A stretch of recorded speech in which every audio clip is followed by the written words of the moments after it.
Hello, I'm Barbara Stavens, and I'm here to teach you how to make babka bread.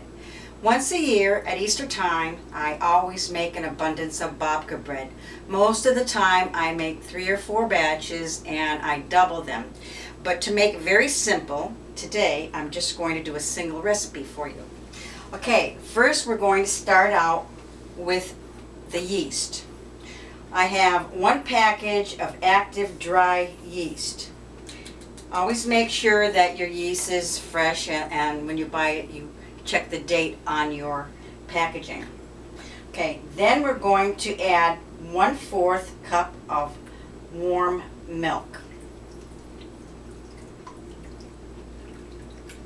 And 1 teaspoon of sugar. The sugar actually activates the yeast and helps it to ferment. So we're going to pour that over the top. Just sprinkle it, and what it does is it weighs down the little particles of yeast, and then it all starts to work together. Okay, so that's set aside. While that is perking, what we're going to do is we're going to cream together 6 tablespoons of unsalted room temperature butter.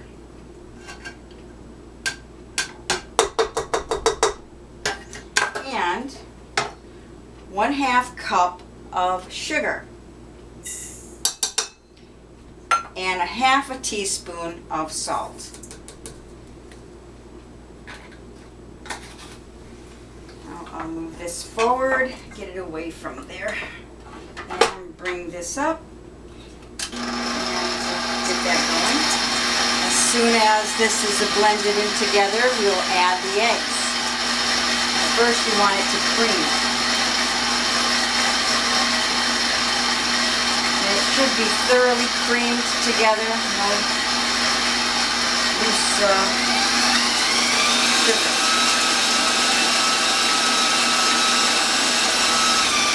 Okay, that's good. Okay, now we're just going to pour all 4 eggs right in. And get that mixed.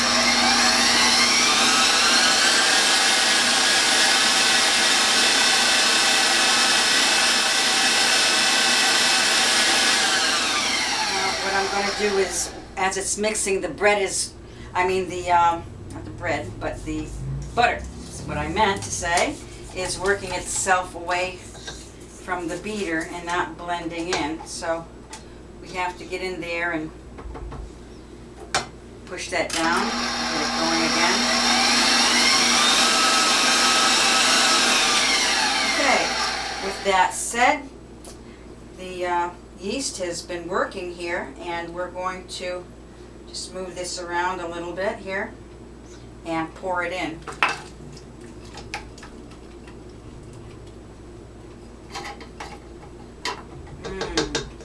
I love the smell of yeast. Okay, we're also going to add in the zest of 1 lemon. You may use orange zest also. It's all up to your own preference of flavoring. Okay, we're going to mix that in.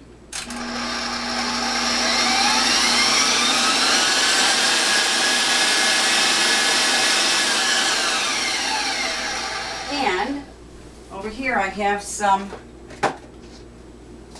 raisins, and we're just going to get these raisins out of here and just put them in, pour them in there like so. Use all the raisins. Oh, okay, there's only a couple left there.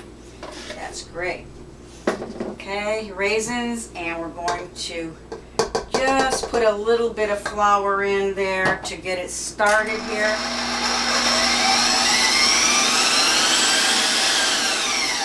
Okay, now what I have to do is, excuse me, is take the beater out, and I have to put the dough hook in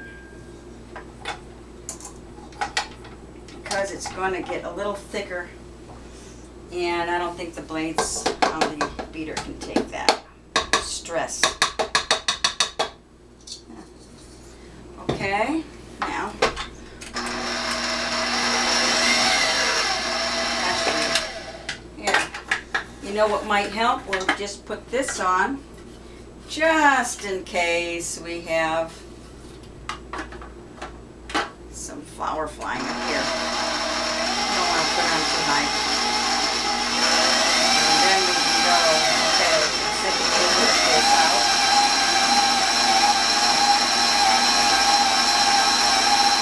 Oh, that's working in nicely, very nice. Okay, I'm going to stop it because the flour is sticking to the sides, and I need to bring that down a little bit. Okay.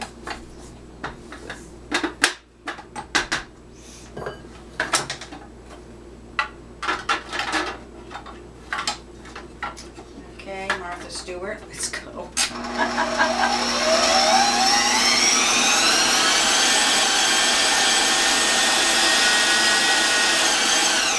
Oh, wonderful. I have a wonderful dough here. I'll show you. There's the dough, and that will come out of here, and I will put it into a greased bowl, and I will let it set for an hour, and then I'll be able to work with it. But in the meantime, right now I have some bread that's over here, and I have some olive oil. I'm just going to brush it lightly with the olive oil, and that'll help to keep it moist while it's in the oven. And I have, my oven is actually warm, so I'm just going to turn this back on and set this in here to bake. Now on top here I have, let me get these out of the way so you can see what I'm doing here.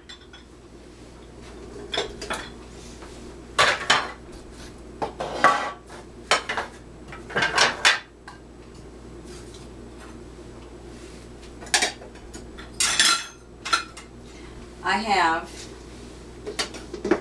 3 pieces that have already risen, and what you're going to do is you're going to take them and work them from the middle out. You can scrunch them, and then you can roll them, and you want to make 3 elongated pieces.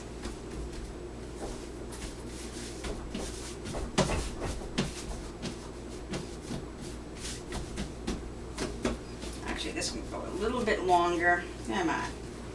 Good.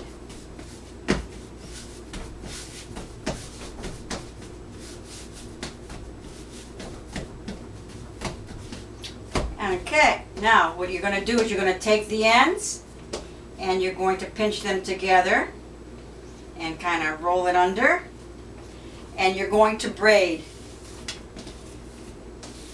just like you would your hair if you have long hair. Just braid it, and when you get to the very end you want to pinch it and you want to bring it under. This end you also want to bring it under. Actually, I think that I can make this a little bit tighter. If this happens to you, that's all you have to do. Just take it apart and redo it, pinch it tightly, bring it under, and there you have your bread, and it's ready to go on the pan and to let it rise.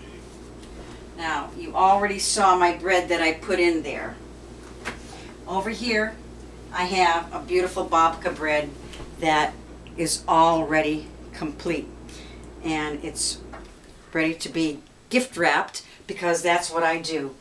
I have a lot of relatives and friends, and every year when I make my babka bread, they're all calling me, did you make the babka bread? Oh, yes. So I make several batches. I've been working here for 2 days now, just making babka bread.